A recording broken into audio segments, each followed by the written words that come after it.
செந்தில் பாலாஜி கரூரிலிருந்து கோயம்புத்தூர் மாவட்டத்தில் உள்ள தொகுதியில் இடமாறி போட்டியிடுவது பயத்தின் காரணமாகவா அல்லது அரசியல் வியூகம் உள்ளதா?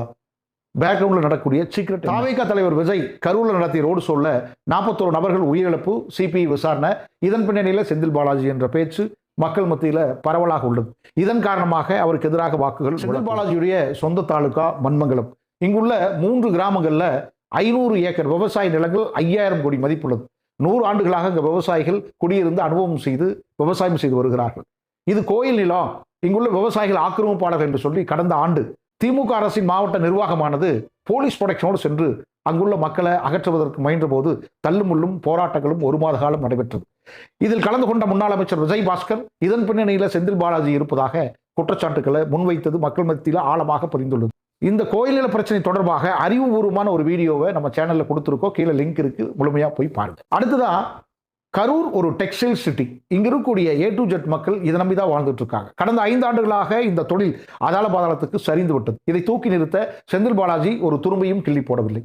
செந்தில் பாலாஜியுடைய பினாமிகள் கல் குவாரி, கிராவல் மண் அள்ளுவது, ஆற்று மண் அள்ளுவது போன்ற முறைகேடுகளில் பப்ளிக்காவே ஈடுபட்டார்கள். இதை பொதுமக்கள் மத்தியில் முகம் சுளிக்க வைத்துள்ளது. இதன் காரணமாக செந்தில் பாலாஜிக்கு எதிராக வாக்குகள் விழக்கூடும். செந்தில் பாலாஜியால் கரூரில் வெற்றி பெற முடியாது. தாம் பாதுகாப்பாக வெற்றி பெறுவதற்கு கோயம்புத்தூர் தொகுதியை தேர்வு செய்து அங்கே போயிட்டாரு அப்படின்னு சொல்லி எதிர்க்கட்சிகள் குற்றச்சாட்டுகளை முன்வைக்கிறாங்க. ஆனால் செந்தில் பாலாஜி தரப்பு அப்படியெல்லாம் கிடையாதுங்க.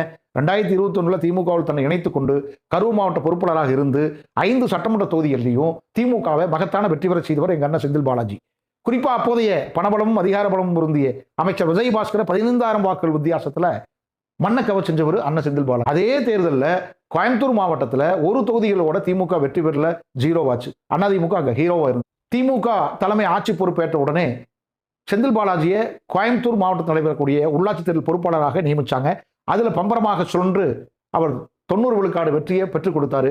அங்க ஹீரோவா இருந்த ADMKவை 0 ஆக்குனாரு. அதே நேரத்தில் கரூர் மாவட்டத்தில் அதிமுக முன்னாள் அமைச்சராக மாவட்ட செயலாளர் இருக்கக்கூடிய விஜயபாஸ்கர் தேர்தலில் தோற்று போன உடனே தன்னுடைய ரெயின்போ கிரஸரை வித்துட்டு ஓடி ஒளிந்து கொண்டவர். தேர்தல் நேரத்தில் இப்போ குவிட்டு கிடக்கிறார். இவருக்கு எவ்விதமான செல்வாக்கு அங்கே இல்லை. எதிர்கட்சியா இருந்து எவ்விதமான போராட்டத்தையும் நடத்தல. 2வது ஒரு சல்லி பைசாவை வெளியெடுத்து போட மாட்டார். எங்க அண்ணன் பாலாஜி பைசாவை அள்ளி வீசுவாரு. ஆக கரூர் எங்களுக்கு இப்பவும் இரும்பு கோட்டையா தான் இருக்கு. நாங்க தான் அதுல 100% வெற்றி பெற போறோம்.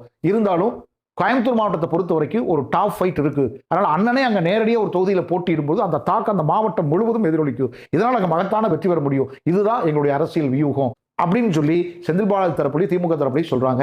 எது சரி என்பதை இதை பார்க்கக்கூடிய நண்பர்கள் கருத்துரை பாக்ஸ்ல பதிவிடுங்க. சேனலை சப்ஸ்கிரைப் பண்ணுங்க, Facebookல ஃபாலோ பண்ணி நண்பர்களுக்கு ஷேர் பண்ணுங்க. நன்றி.